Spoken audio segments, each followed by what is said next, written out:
ಅಂತಕ್ಕಂಥ ಒಂದು ಅದಮ್ಯವಾದಂಥ ನಿಲ್ಪವೇ ಹಠ ನೋಡಲೇಬೇಕು ಅನ್ನೋ ಹಠ ಬೇಕು.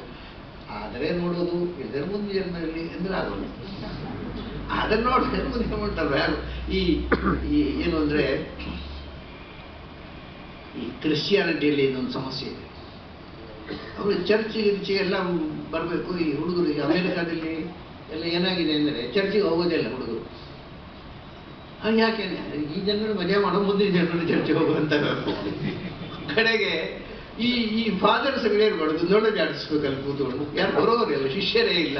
ಕಡೆಗೆ ಅವರೊಂದು ಸ್ಟೇಟ್ಮೆಂಟ್ ಮಾಡ್ತೀವಿ ಏನು ಅಂದರೆ ಮುಂದಿನ ಜನ್ಮ ಇಲ್ಲ.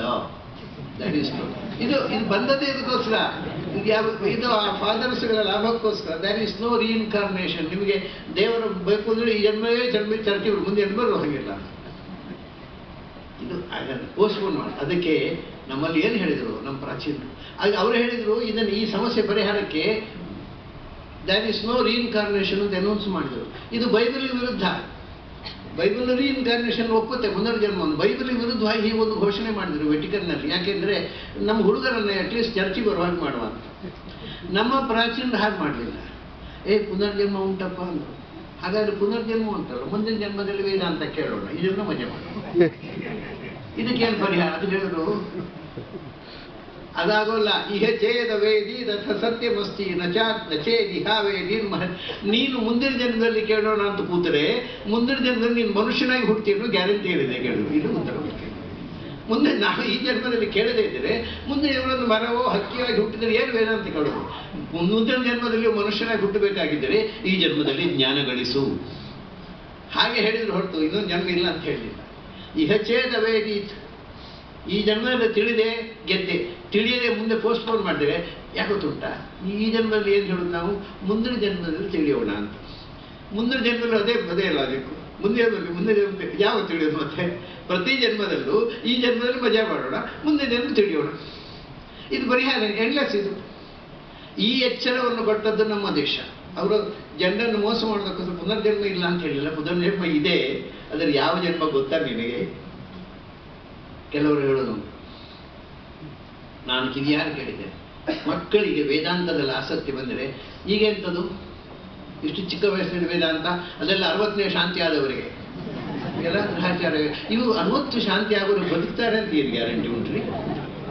ಅದೆಲ್ಲ 60 ಆದಮೇಲೆ ಮಕ್ಕಳಿಗೆ ಆಸಕ್ತಿ ಇದ್ರೆ ಎನ್ಕರೇಜ್ ಮಾಡಬೇಕು. ದೊಡ್ಡವರು ಬೈಯೋರು.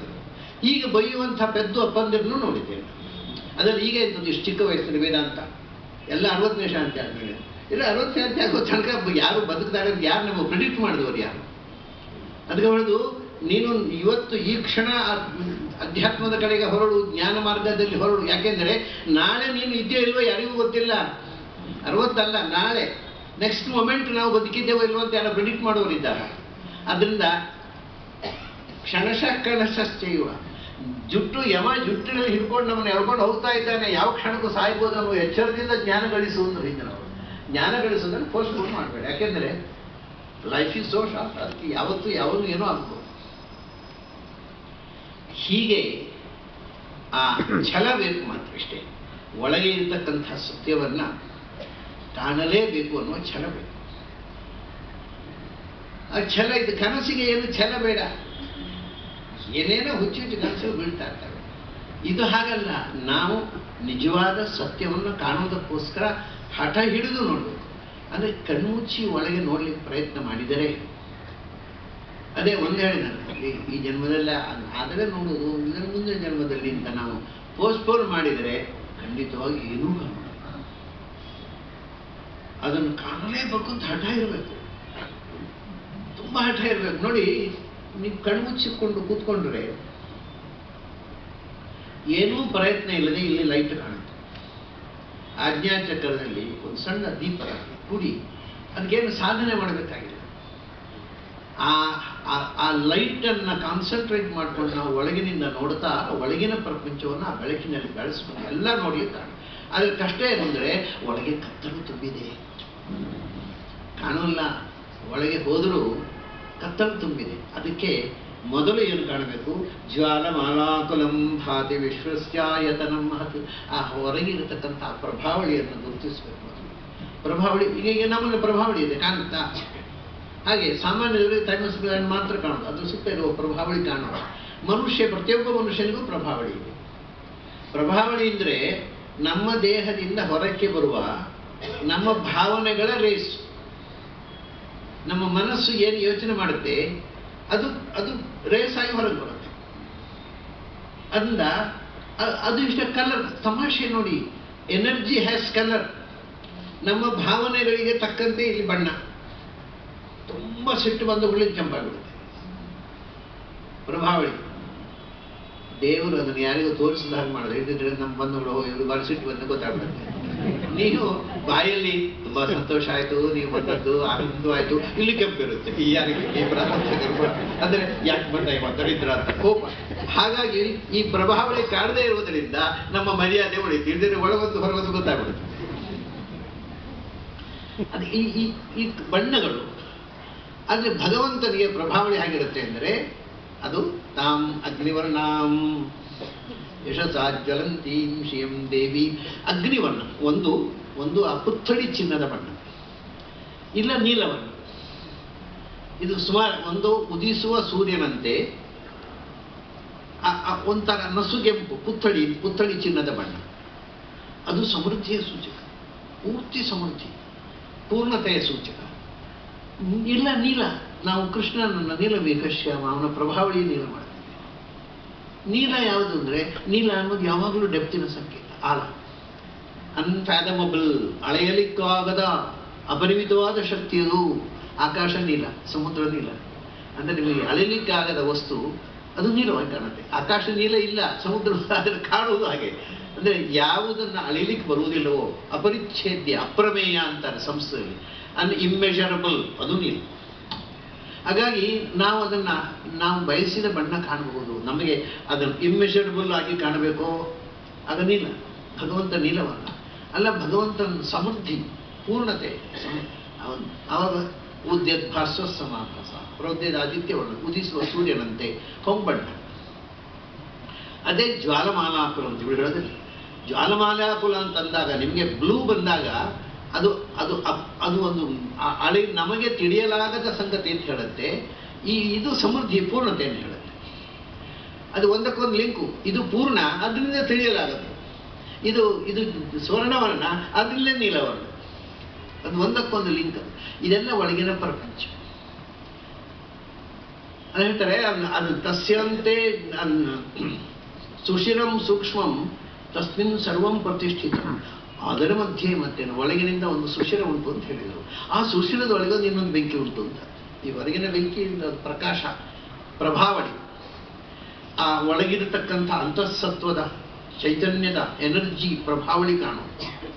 ಆಮೇಲೆ ಅದರ ಒಳಗಿರುವ ಸೂಕ್ಷ್ಮ ಸುಶಿರ ಉಂಟಲ್ಲ, ತಸ್ಯ ಮಧ್ಯೆ ಮಹಾನ್ ಅಗ್ನಿ ವಿಶ್ವಾರ್ಚಿರ್ವಿಶ್ವತೋ ಮುಖ ಸೋಗ್ರಭುಕ್ ವಿಭಜನ್ ತಿಷ್ಠನ್ ಆಹಾರಂ ಅಜರಶುಚಿ. ಅದರ ಒಳಗೆ ಒಂದು ಬೆಂಕಿ ಇದೆ. ಯಾವ ಬೆಂಕಿ ಅದು?